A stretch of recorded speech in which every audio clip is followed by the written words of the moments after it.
एक दफ़ा का ज़िक्र है, जब हज़रत नूह अलैहिस्सलाम अपने उम्मतियों को लेकर कश्ती में बैठे तो उन्हें कश्ती में एक बूढ़ा नज़र आया। उसे कोई पहचानता भी नहीं था। आपने हर चीज़ का जोड़ा जोड़ा कश्ती में बिठाया था, मगर वो अकेला था। लोगों ने उसे पकड़ लिया। वो हज़रत नूह अलैहिस्सलाम से पूछने लगे कि ये बूढ़ा कौन है। हज़रत नूह अलैहिस्सलाम ने उससे पूछा, बताओ तुम कौन हो।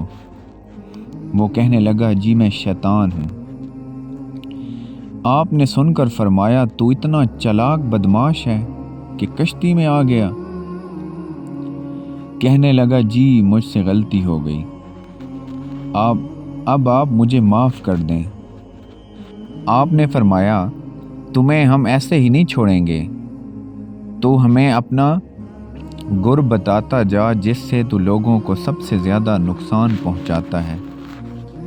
कहने लगा, जी मैं सच सच बताऊंगा, अलबत्ता आप वादा करें कि आप मुझे छोड़ देंगे। आपने फरमाया, ठीक है हम तुम्हें छोड़ देंगे। वो कहने लगा, मैं दो बातों से इंसान को ज़्यादा नुकसान पहुंचाता हूँ, एक हसद, दूसरी हिर्स। वो फिर कहने लगा कि हसद एक ऐसी चीज़ है कि मैं खुद इसकी वजह से बर्बाद हुआ, और हिर्स वो चीज़ है जिसकी वजह से आदम को जन्नत से ज़मीन पर उतार दिया गया।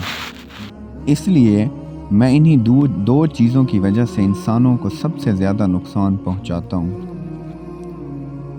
वाकई ये दोनों ऐसी ख़तरनाक बीमारियां हैं जो तमाम बीमारियों की बुनियाद बनती हैं।